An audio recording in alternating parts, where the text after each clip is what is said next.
Ambitious? Dushasan!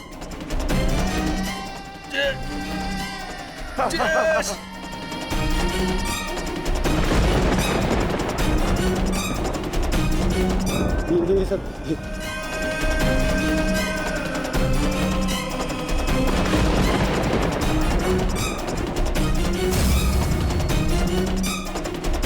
पितामह मेरे होने वाले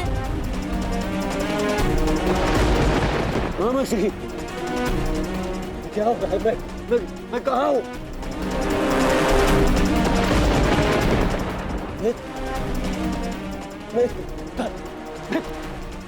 मैं कहाँ हूँ?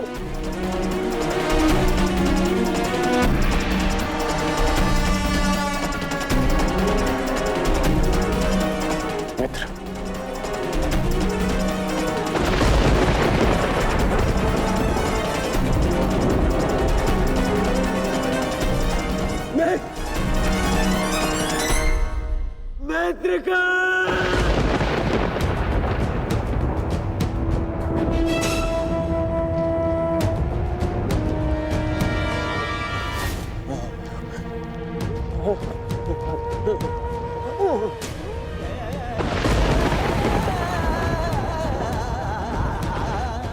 असंभव है ये, असंभव है ये।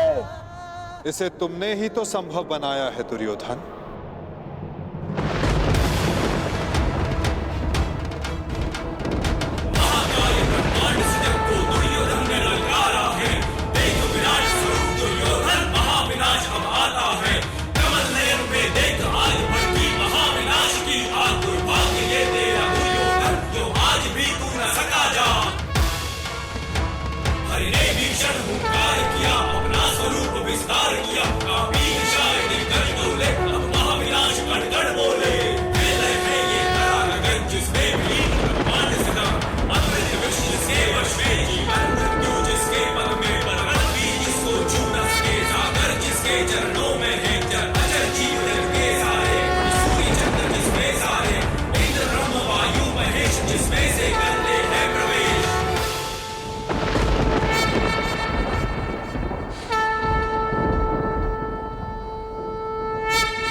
इस युद्ध के जन्मदाता तुम ही हो। ध्यान से देखो इसे, ये कुरुक्षेत्र है। ये तुम्हारे अहंकार का परिणाम है दुर्योधन। तुम्हारे छल का निष्कर्ष है ये तुम्हारे मद का, तुम्हारे कर्मों का फल है दुर्योधन। ये उस पाप का परिणाम है दुर्योधन जो भरी सभा में याज्ञसेनी के साथ हुआ। ये उस श्राप का परिणाम है जो पांचाली के धधकते हृदय से निकला। देखो मूर्ख, मृत्यु तुम्हें पराजित कर चुकी है और तुम विजय का स्वप्न देख रहे हो।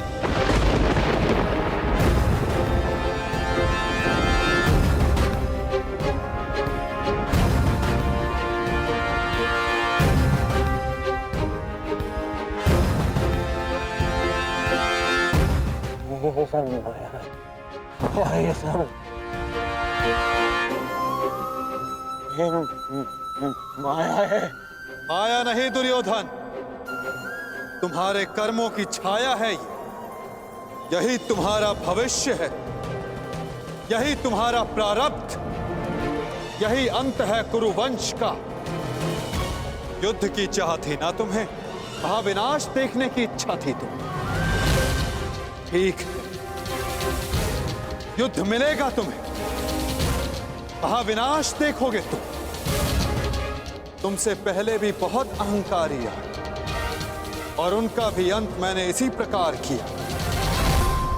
मनुष्य क्या, मैं तो सौर मंडल का सृजन और विनाश करता हूं। देखना चाहोगे तो देखो।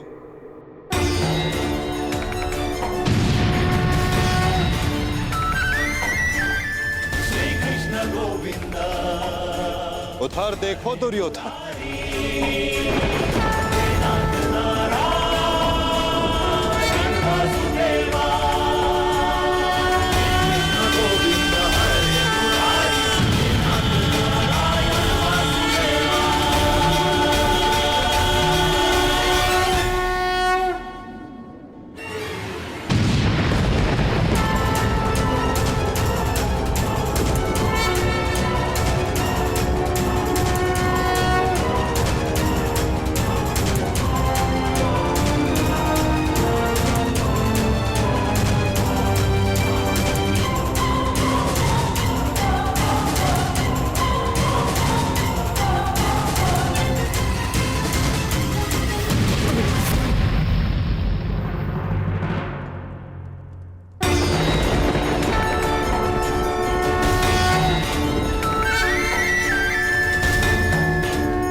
ये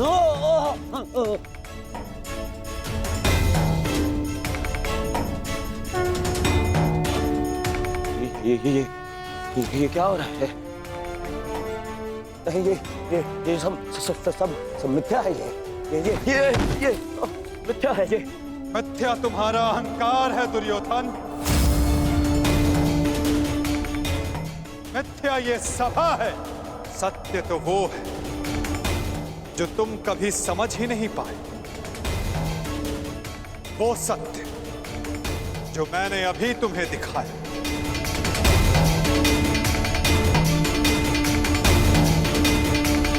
सत्य केवल मैं हूं दुर्योधन, शेष सब मिथ्या। ये सब माया है। तुम साधारण मनुष्य हो और कुछ नहीं हो।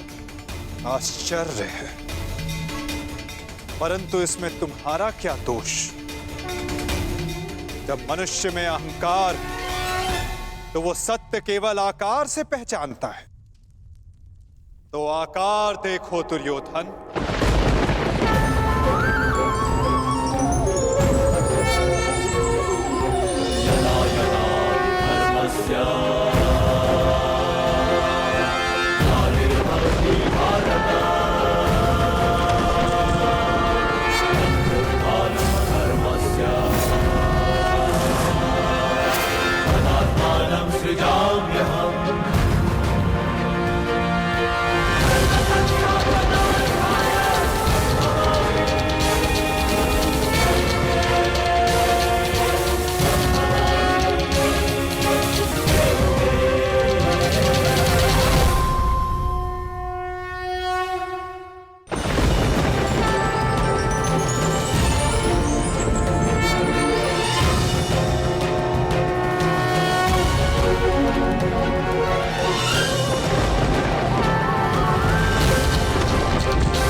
मैंने शांति दी दुर्योधन और तुमने स्वीकार नहीं की।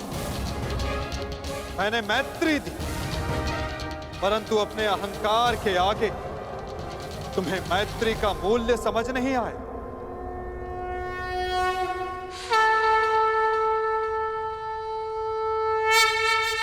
मैं प्रेम लाया था, परंतु तुमने युद्ध मांगा दुर्योधन।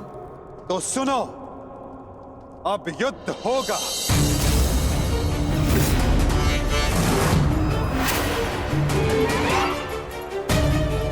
मैं जीवन का संदेश लाया था, तुमने मृत्यु का विकल्प चुना। तो मैं मृत्यु दूंगा।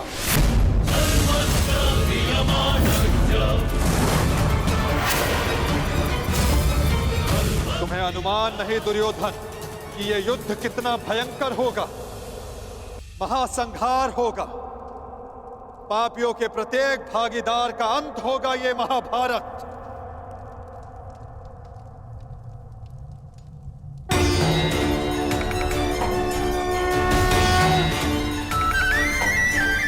श्री कृष्ण गोविंद हरे मुरारी, हे नाथ नारायण वासुदेवा।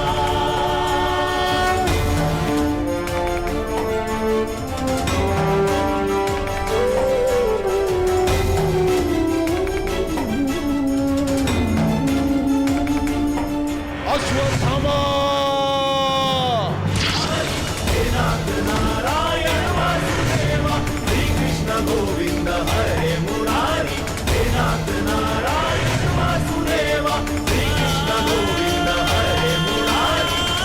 बाण संधान करो पार्थ, मुक्त करो राधे को।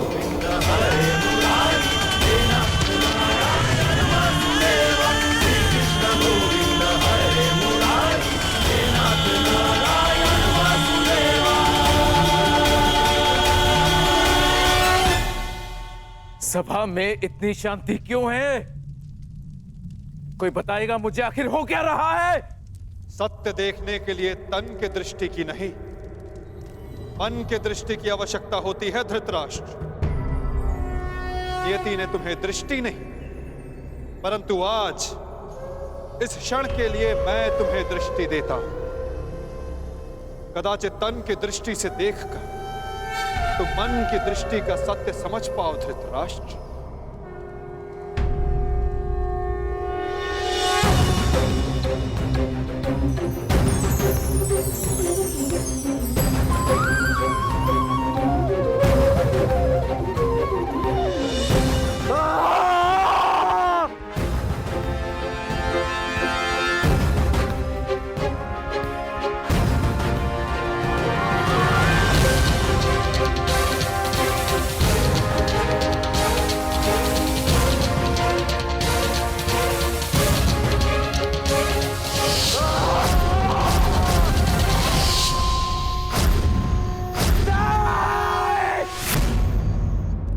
नहीं चाहिए ये दृष्टि मुझे, वापस ले लो।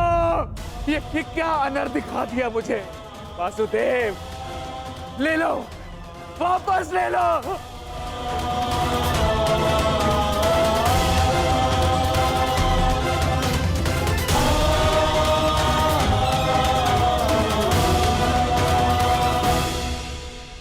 जो सबने देखा वही अंत है और वही नया प्रारंभ।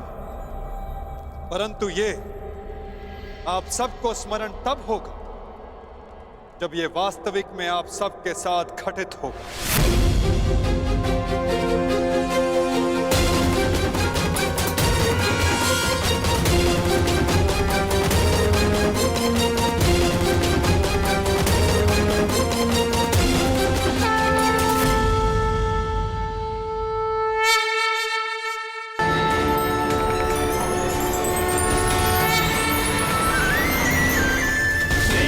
गोविंद हरे मुरारी, हे नाथ नारायण वासुदेवा। श्री कृष्ण गोविंद हरे मुरारी, हे नाथ नारायण वासुदेवा। मैं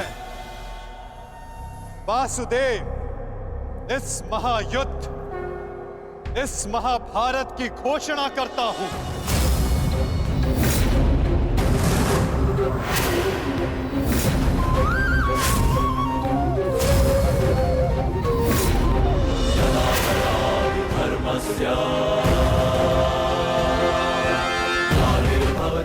स्मरण रखना दुर्योधन, तुम्हारे इस अभिमान के साथ साथ तुम भी इस धरा पर ऐसे गिरोगे कि कभी उठ नहीं पाओगे। इस महाहिंसा, इस महाविनाश के उत्तरदायित्व का बोझ तुम अपने साथ दूसरे लोक लेकर जाओगे दुर्योधन।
केशव,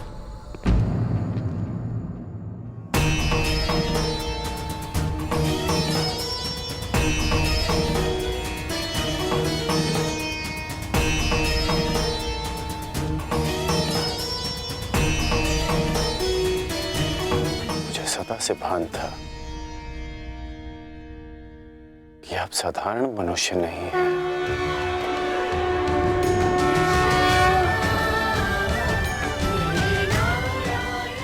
परंतु आज जो मैंने देखा उसके पश्चात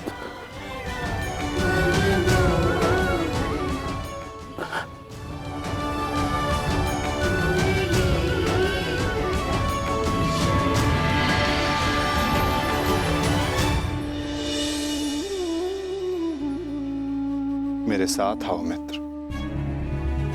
ये स्थान अब वार्ता करने के लिए उचित नहीं रहा। यहां शब्दों का कोई मोल नहीं।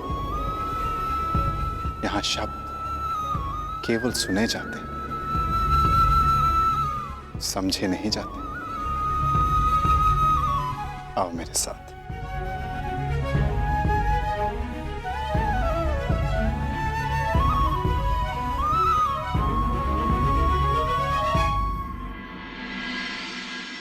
केशव,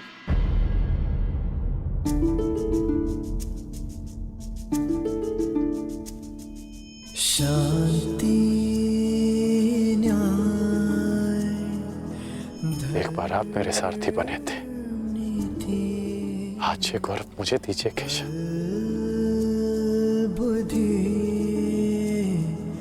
कर्म प्रीति में। तुम्हें सारथी के रूप में पाकर गौरवान्वित तो मैं हो जाऊंगा मित्र। कृष्णा कहो या कर्ण कहो, है दोनों एक समान। ठीक है। कृष्णा कहो या कर्ण कहो, है दोनों एक समान।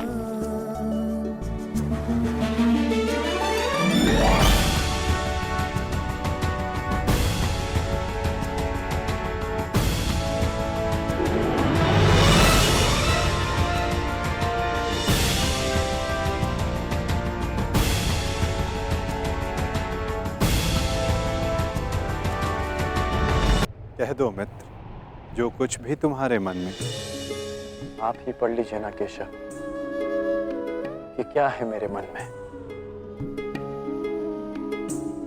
मैं तुम्हारा मन पढ़ सकता हूं मित्र, परंतु जैसे कि मैंने पहले भी कहा था, मुझे तुम्हारे मुख से सुनना अच्छा लगता है।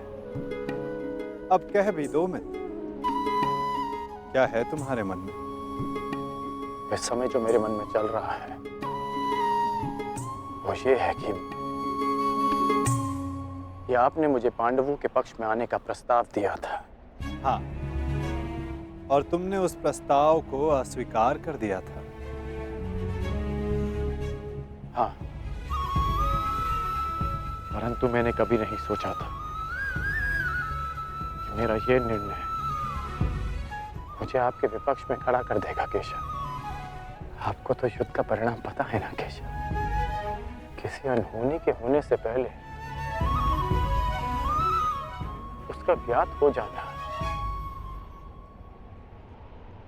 क्या वो आपको पीड़ा नहीं देता केशव? मनुष्य संतोष से इसलिए जीता है क्योंकि वो नहीं जानता कि अगले पल क्या होने वाला है। वो नहीं जानता कि वो जीवित रहेगा या वो मर जाएगा। परंतु यदि उसे ज्ञात हो जाए कि अगले पल क्या होगा या वो कब मर जाएगा, तो आपको नहीं लगता कि उसके आने वाले पल भय और चिंता में बीतेंगे?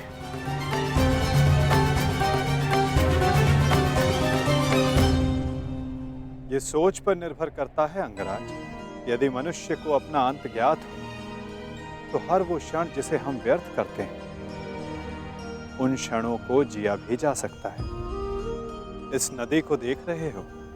इस बहती नदी को पता है कि अंततः इसे सागर में जाकर मिल जाना। अधिक ज्ञान पीड़ादायी नहीं होता मित्र। अधिक ज्ञान उचित निर्णय लेने में सहायता करता है। यदि तुम्हें भी भूत और भविष्य का कुछ अधिक ज्ञान होता तो कदाचित तुम भी अधिक न्यायपूर्वक निर्णय कर पाते। आपका मंतव्य यही है ना कि पांडव उचित हैं और दुर्योधन अनुचित?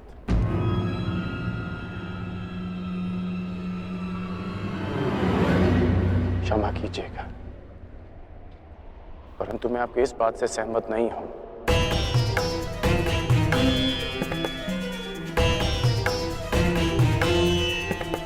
मुझे लगता है केशव कि दोनों अपने अपने स्थान पर दोषी हैं।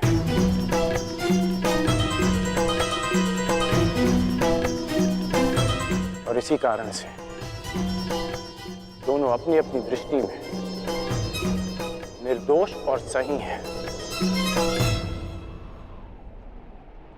यदि दोनों ही दोषी हैं, तो तुम निष्पक्ष क्यों नहीं हो जाते मित्र? क्योंकि मुझे लगता है कि दुर्योधन युधिष्ठिर से कहीं अधिक सक्षम शासक सिद्ध होगा। इतने अधर्म करने के पश्चात भी? हाँ, क्योंकि वो युधिष्ठिर की भांति धर्मराज होने का ढोंग नहीं करता। आप ही बताइए केशव, कि जिसने स्वयं की पत्नी को दांव पर लगा दिया हो, जिसने द्यूत के कुचक्र से निकलकर स्वयं को द्यूत में फिर से फंसा लिया हो, वो कैसा धर्मराज?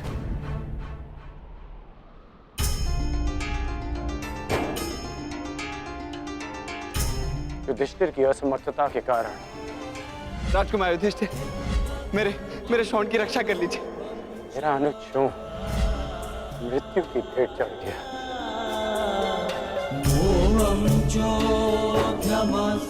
जब मुझे सूत पुत्र कहकर रंगभूमि की स्पर्धा में भाग लेने के लिए अयोग्य घोषित कर दिया गया था, राजकुमार के साथ द्वंद्व की अनुमति एक सूत पुत्र को नहीं दी जा सकती।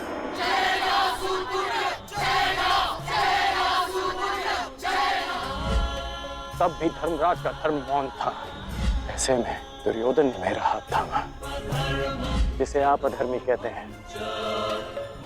आज मैं अंगराज हूं, परिवर्तन के लिए खड़ा हूं। वो केवल दुर्योधन के कारण केशव। मैंने कहा था ना, यदि तुम्हें तनिक अधिक ज्ञान होता तो तुम उचित निर्णय ले पाते मित्र।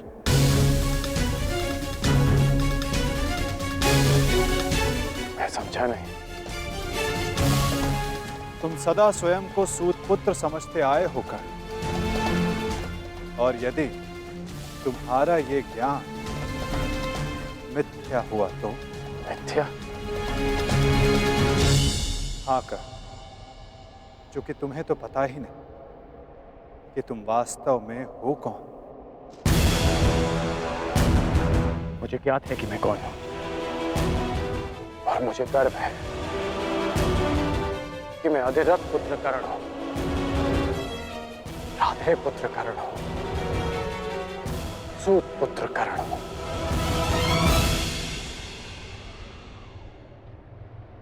तुम राधे नहीं हो अंगराज, तुम अधिरथ पुत्र नहीं, तुम सूत पुत्र नहीं।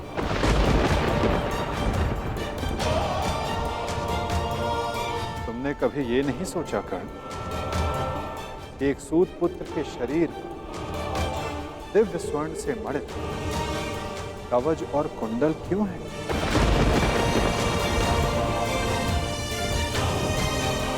तुम्हारे मन में यह प्रश्न कभी नहीं उठा कि एक साधारण से सारथी के पुत्र के पास ये कवच और कुंडल क्यों है?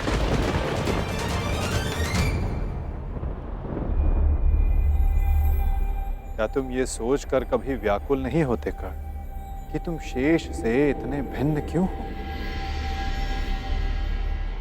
तुम सूर्य पुत्र कर्ण, सूर्य पुत्र कर्ण, सूर्य पुत्र कर्ण, सूर्य पुत्र कर्ण।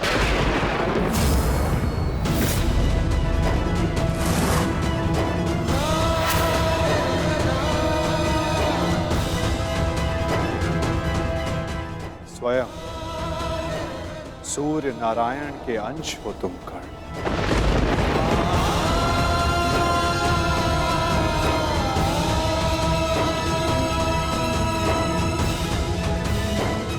यह सत्य है,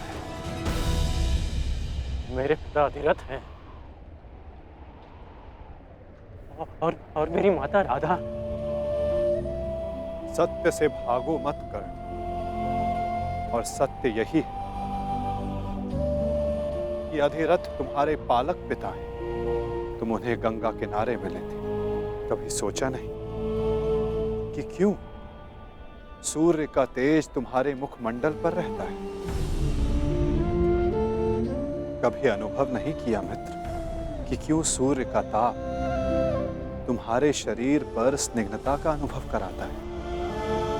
तब भी समझ नहीं आया तुम्हें जब दिग्विजय करते समय पांचाल युद्ध में क्यों शत्रु पक्ष पर सूर्य देव का ताप बरस रहा था? चूंकि तुम अधिरथ पुत्र नहीं, तुम सूर्य देव का आशीर्वाद हो कर्ण।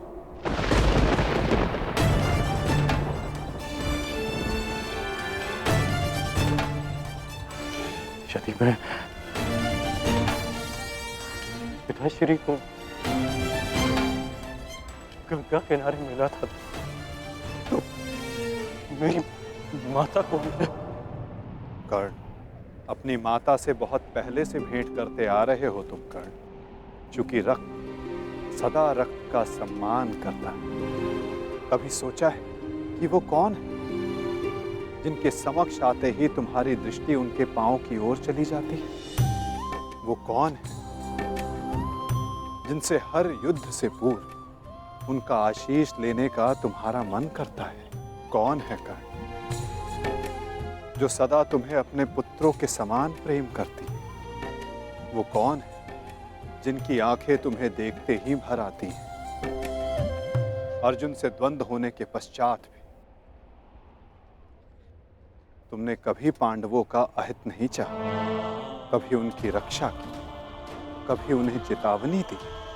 क्यों कर्ण? इसलिए नहीं कि तुम न्याय चाहते थे, अपितु इसलिए कि तुम्हारी धमनियों में बहता हुआ रक्त तुम्हें पुकार रहा था। हाँ कर्ण, तुम राधे नहीं कुंती पुत्र हो, पांडवों के ज्येष्ठ।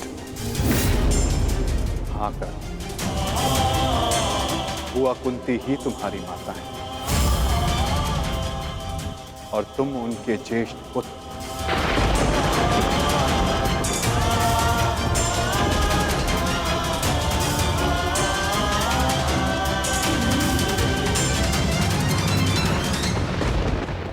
ये सत्य नहीं है। कह दीजिए केशव कि यह सत्य है। आप चाहते हैं ना कि मैं पांडवों के पक्ष में हो जाऊं, अपने मित्र का साथ छोड़ दूं, इसलिए आप मेरे साथ छल कर रहे हैं। हाँ, आप छल कर रहे हैं मेरे साथ। यदि मेरा कथन तुम्हें छल लगता है मित्र, तो जाओ स्वयं उनसे जाकर पूछो जिनके नाम से तुम संसार को अपना परिचय देते। भद्र, अधिरथ और देवी राधा से जाकर पूछ लो।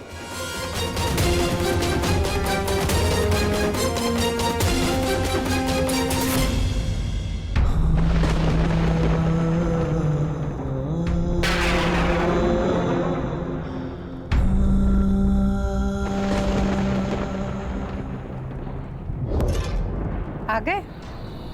उचित समय पर पहुंच गए। आओ भीतर आओ।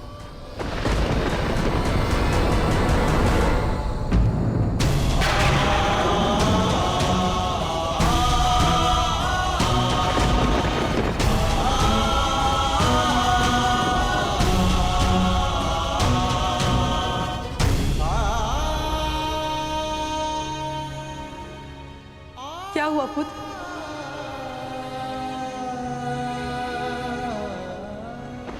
तुम राधे नहीं हो अंगराज, तुम सूर्य पुत्र कर्ण हो।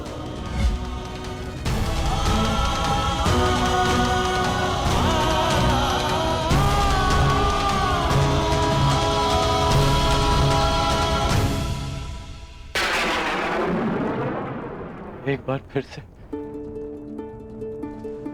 पुत्र कहकर पुकारिए ना। पुत्र?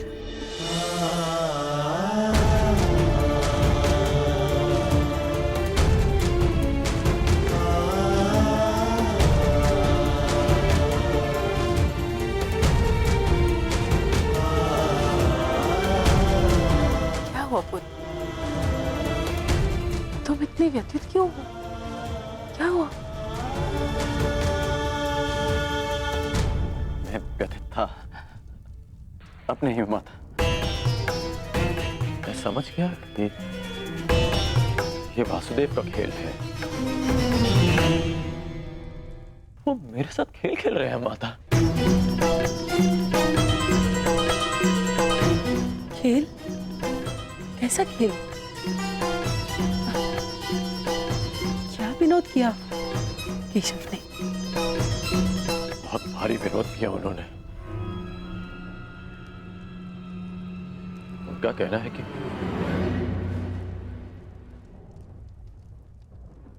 आप दोनों मेरे बालक माता पिता हैं।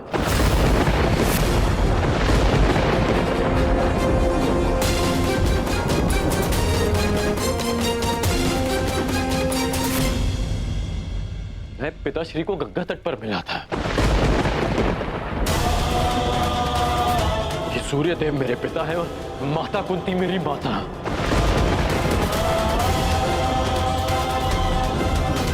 परंतु मुझे विश्वास है कि यह सत्य है।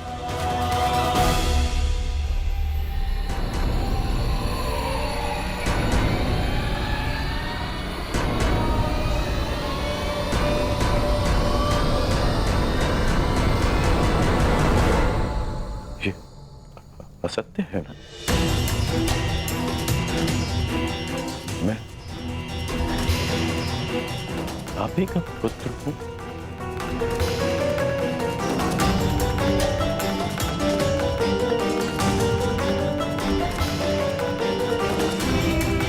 मैं आप ही का पुत्र हूं ना?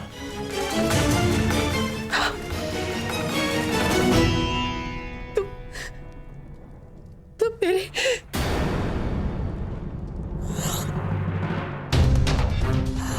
क्या हुआ माता?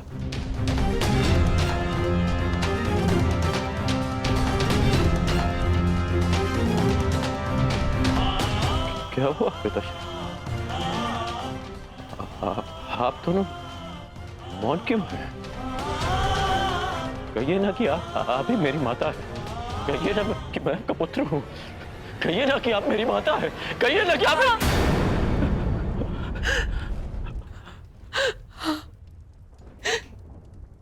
मैं तुम्हारी माता हूं।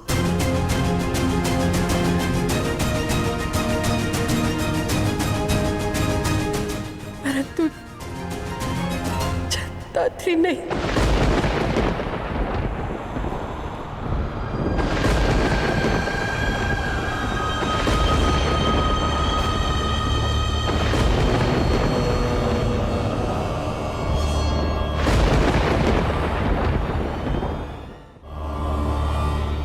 मैंने तुम्हें जन्म नहीं दिया।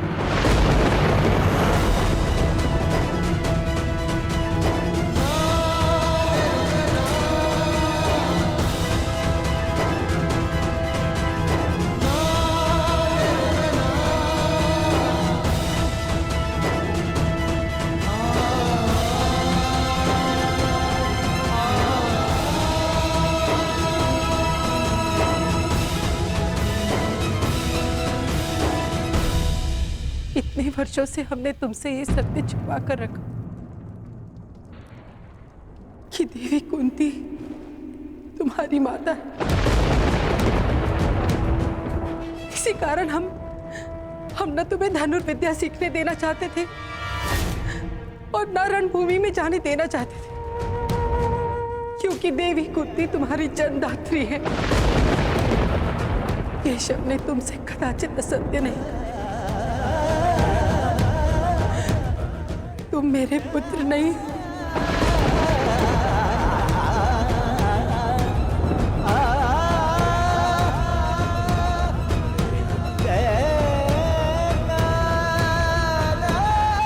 मैं तुम्हारी माता नहीं हूं।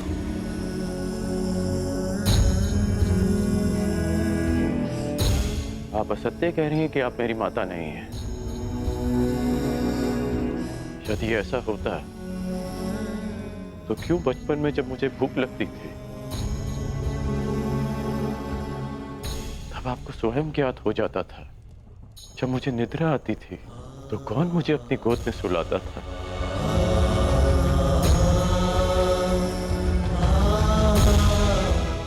थी ना। जब मैं शिक्षा पूर्ण कर घर वापस लौटा तो आपको बिना ज्ञात हुए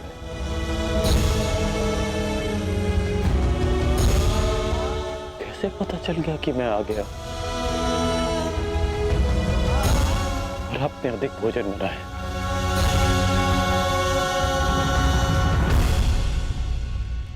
क्यों मेरे राज्याभिषेक पर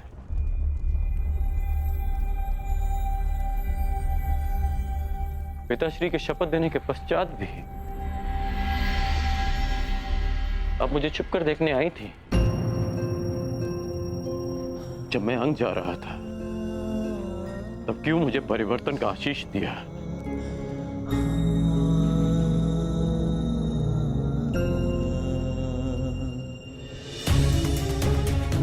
क्यों असत्य कह रही है आप मुझसे? इसीलिए कि मैं इस युद्ध में भागना हूं। ठीक, मैं इस युद्ध में भाग नहीं लेता। मैं सदा ही आपके चरणों में बैठा रहूंगा। मैं यहां से कहीं नहीं जाऊंगा। बस इतना कह दीजिए कि आप ही मेरी माता। कह दीजिए।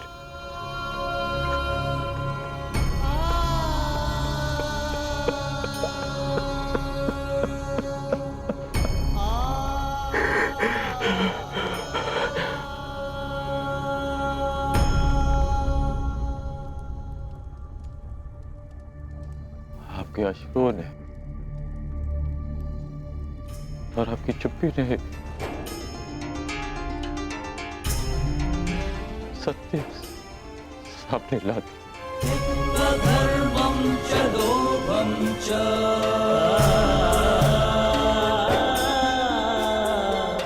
मोहं चोऽध्यमस्थितः। धन्य है आप तो।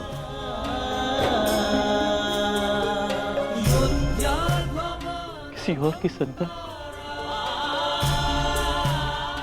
इतना प्रेम दे।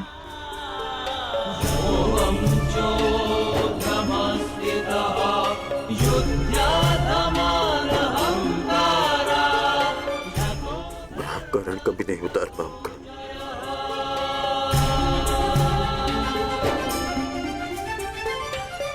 अब मेरा सत्य भी सुन लीजिए। मैं सदा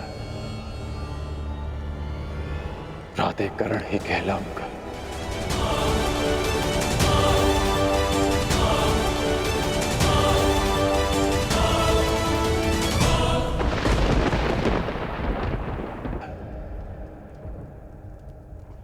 प्राधिकरण ही कहलाऊंगा।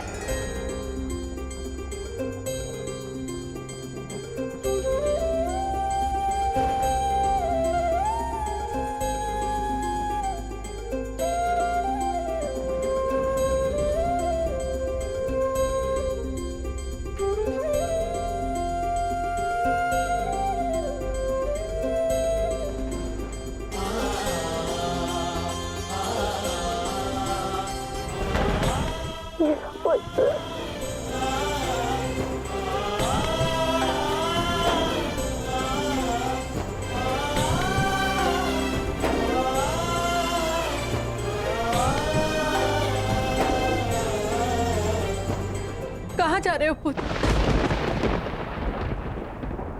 उनके पास जो मेरे प्रश्नों से भयभीत होकर छिपकर बैठे हैं। सूर्यदेव के पास।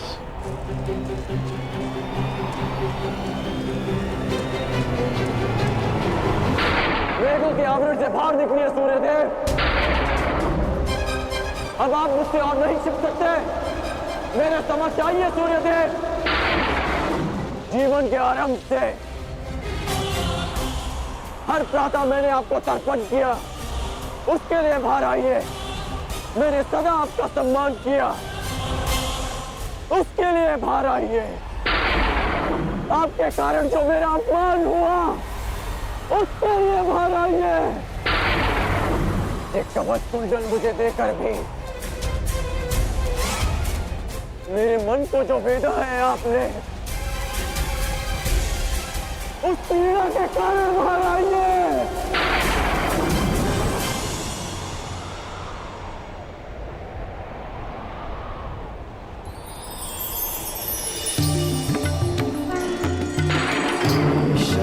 रवि संप्राप्तः भास्करो लोकपाल। उत्कर्ण भयगो अभयगो सूर्यः वीर्यनो कीर्तिदायकः। पुत्र मैं ये तो मैं जान गया कि मैं आपका पुत्र हूँ। आगे कहिए सूर्यदेव। पुत्र मैं विवश था, तुम्हारे जन्म के लिए भी और तुम्हारी पहचान छिपाने के लिए भी। महर्षि दुर्वासा ने देवी कुंती की सेवा से प्रसन्न होकर उन्हें यह आशीर्वाद दिया कि वो जिस भी देवता का आवाहन करेंगी वो उन्हें पुत्र देंगे। देवी कुंती बालिका थी, उन्हें लगा कि कहीं ये वरदान मिथ्या तो नहीं, और उन्होंने खेल खेल में मुझे ये आह्वान दिया और वरदान से विवश होकर मुझे उन्हें अपना अंश देना पड़ा।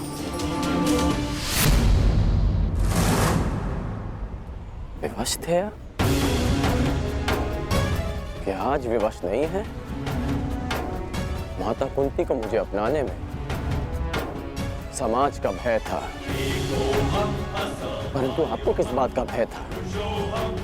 आपने मुझे सच्चे क्यों नहीं बताया? संसार भर को प्रकाश देने वाले ने अपने ही अंश को अंधकार में रखा। क्यों? जब संसार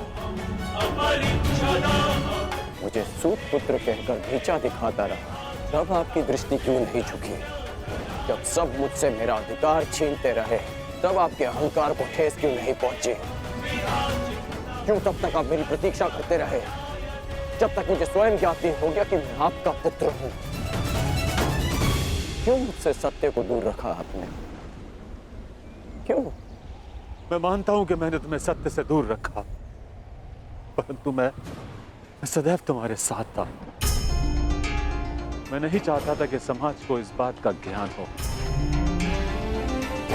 मैंने तुम्हें ये कवच और कुंडल इसलिए दिए ताकि तुम अपने हृदय को और भी अधिक बलशाली बना सको। तुम्हें समाज की कठोरता को सहने की शक्ति मिले। मुझे क्षमा कर दो। आपके अश्रु मुझे सांत्वना नहीं दे रहे, अपितु भान करा रहे हैं कि मैं आपके लिए केवल एक फूल के अतिरिक्त और कुछ नहीं था।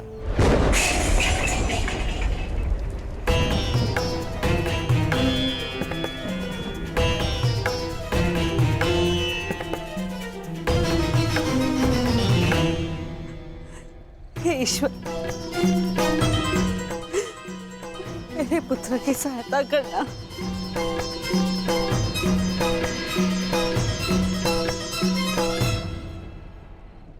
जो स्वयं की सहायता करना जानते हैं, ईश्वर भी उन्हीं की सहायता करते हैं बुआ।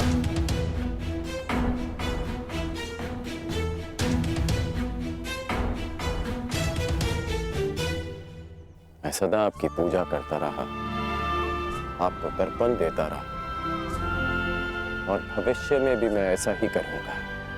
मैं सदा आपका सम्मान करूंगा, क्योंकि मेरे लिए आप सदैव सबसे शक्तिशाली रहे।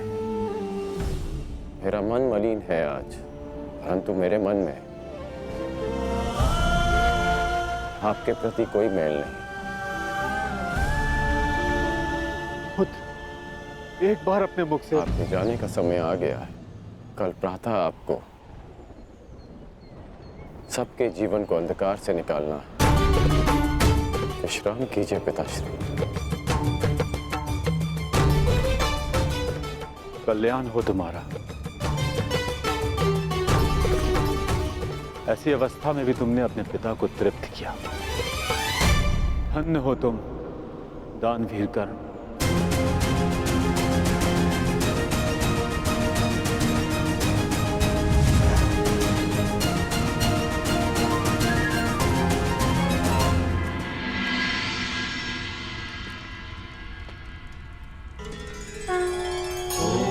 अब आप और कितना व्यथित रहेंगी बुआ? आप अपने कर्मों को संसार से छिपा सकती हैं, परंतु अपने कर्मों के फल को आप स्वयं से और कितना छिपाएंगी? अपने कर्मों का सामना प्रत्येक को एक ना एक दिन करना ही पड़ता है बुआ। परंतु उसका सामना कैसे करूंगी? क्या कहूंगी उसे इसके समक्ष आकर?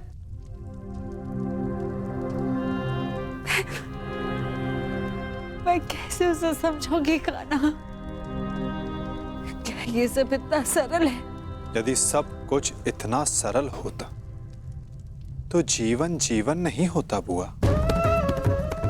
मनुष्य को अपने भय का, अपने अतीत का सामना करना ही पड़ता है, और ये भेंट जितनी शीघ्र हो, मन से बोझ उतनी ही शीघ्र उतर जाएगा बुआ। जाइए बुआ, समय आ गया है सत्य का सामना करने का। समय आ गया है आपको आपके ज्येष्ठ पुत्र से मिलने का।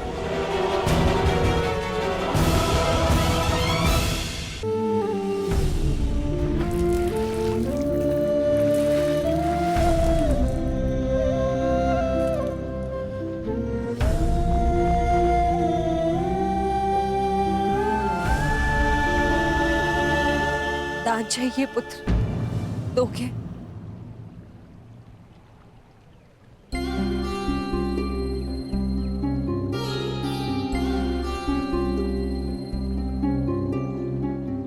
सुना है,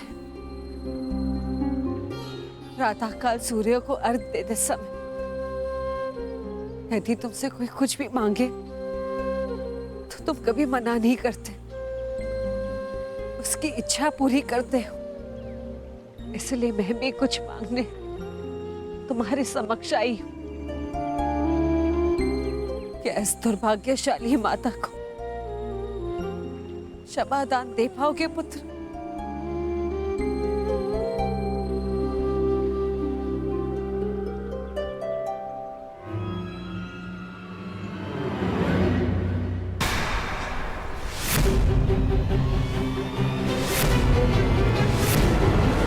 क्षमा प्रार्थी तो मैं हूँ राजमाता। राजमाता, ऐसा मत कहो पुत्र। क्यों? क्या अनुचित कह दिया मैंने? ये कि सत्य जानने के पश्चात भी मैं आपको राजमाता क्यों कह रहा हूं? मैं आपके गले क्यों नहीं लग रहा हूं? आपके चरण स्पर्श कर आपको माता और जननी क्यों नहीं पुकार रहा हूं? कहिए, क्या अनुचित कर रहा हूं मैं राजमाता? मैं आपको माता कहकर इसलिए नहीं पुकार रहा क्योंकि यह आपका कर्म फल है। आपने भी तो इसी भांति वर्षों तक ऐसा ही व्यवहार किया मेरे साथ, आशीष दिया, परंतु कभी अपना पुत्र कहकर नहीं पुकारा, अश्रु बहाए परंतु कभी मुझे गले से नहीं लगाया, कभी मुझे ममता नहीं थी। और आज वही माता मेरे समक्ष प्रेम जताने के लिए आ गई है। अधिकार का भाव कर्तव्य पूर्ण करने से मिलता है। आपने अपना कर्तव्य कभी पूर्ण नहीं किया, आज अधिकार जताने क्यों आ गई? मुझ पर आरोप लगाने से पूर्व मेरी व्याथा तो सुन लो पुत्र। मैं विवश थी जब तुम्हारा जन्म हुआ, मैं अविवाहित थी पुत्र। क्या करती मैं? मुझे तुम्हें त्यागना पड़ा। विश्वास मानो पुत्र, अनजाने में हुए अपराध का बोझ मैं आज तक अपने कंधे पे लिए हूँ।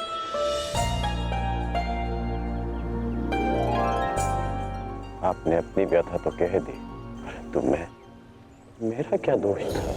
एक बालक जिसने अपनी आंखें भी पूरी तरह नहीं खोली थी, उसके जीवन में आपने सदा के लिए अंधकार कर दिया। एक नवजात को गंगा माँ की भेंट चढ़ा दिया आपने। क्या आपने ये भी नहीं सोचा कि कि वो जीवित रहेगा या वो मर, कि यदि वो बच गया तो संसार उसे किस नाम से पुकारेगा, समाज उसे कितने ताने देगा कि उसका जीवन जीते जी नरक बन जाए। ये भी नहीं सोचा हमने। गंगा में इसीलिए बहाया ना क्योंकि गंगा मां पाप धोती है।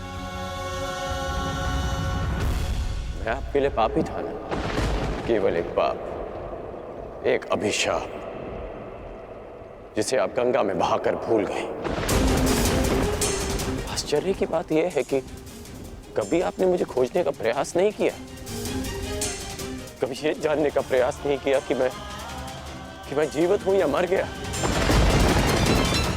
आपको पता है कि जब भी मैं आपके समक्ष आता था, आपको प्रणाम करता था, तो एक विचित्र स्नेह, एक अनोखा बंधन अनुभव करता था मैं।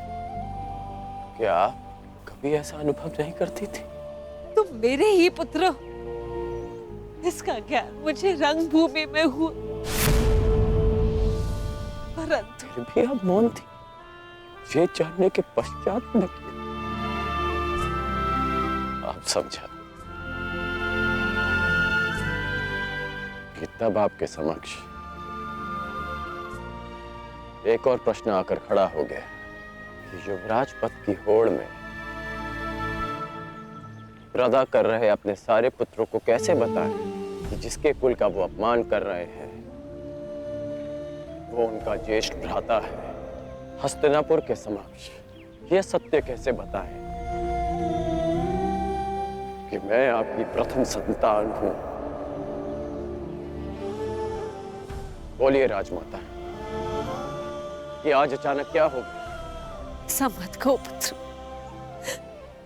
मैं नहीं चाहती कि मेरे पुत्र एक दूसरे का रक्त बहे। मुझसे सहन नहीं होता पुत्र, मुझसे सहन नहीं होता। समझ गया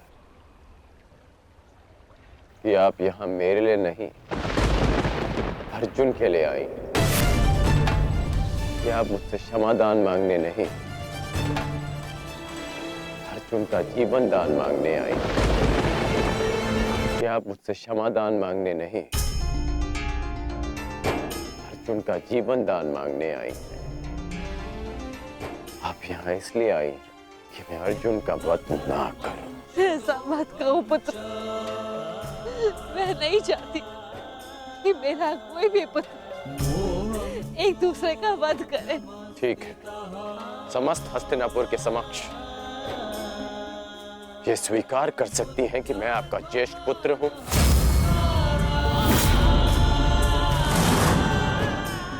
पता था मुझे कि कोई उत्तर नहीं मिलेगा। मेरे जीवन पर अनेक बार संकट आया, तब आपकी ममता नहीं जागी, परंतु आज जब अर्जुन के जीवन पर संकट आया, तब आप अपनी लज्जा, अपना सम्मान सब भूलकर मेरे पास आ गए।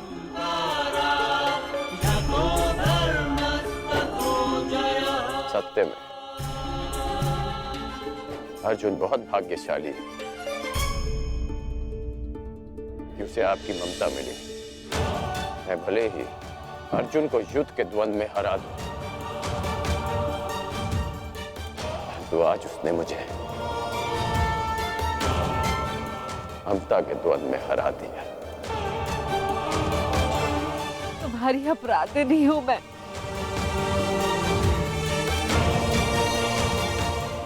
इस अपराध बोध को और मत बढ़ाओ।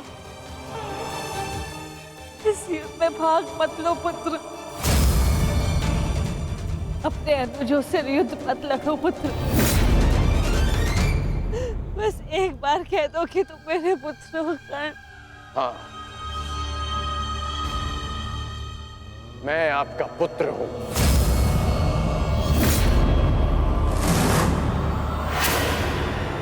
किंतु आप मेरी माता नहीं।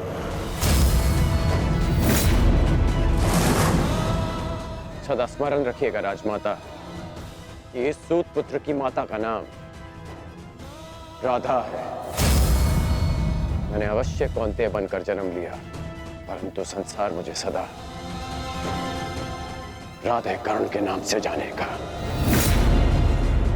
मैं सूर्य पुत्र कर्ण हूं, किंतु मेरे पिता का नाम अधिरथ है। मुझे स्वयं को सूर्य पुत्र के स्थान पर सूत पुत्र कहने में अधिक गर्व अनुभव होगा। आप माता हैं अर्जुन की, सभी पांडवों की, क्योंकि आपने उन्हें पाला पोसा बड़ा किया, प्रेम दिया। और आश्चर्य की बात तो यह है कि आप आज भी उन्हीं की माता बनकर इस सूत पुत्र राधेकरण के पास आई हैं, यह आश्वासन पाने कि आपके पुत्र सुरक्षित रहें। मेरे द्वार पर आए किसी भी याचक को रिक्त हाथ लौटने नहीं दे सकता मैं। राजमाता, मैं आपको रिक्त हाथ लौटने नहीं दूंगा। मैं वचन देता हूं कि इस महाभारत के पश्चात आपके 5 पुत्र जीवित रहेंगे, केवल 5। यदि अर्जुन ने मेरा वध किया तो भी, और मैंने अर्जुन का वध किया तो भी। यदि अर्जुन मेरे हाथों वीर गति पाता है तो मैं सब कुछ छोड़कर आपके पास आ जाऊंगा। मैं वचन देता हूं कि अर्जुन के अतिरिक्त आपके किसी पुत्र का वध नहीं करूंगा मैं।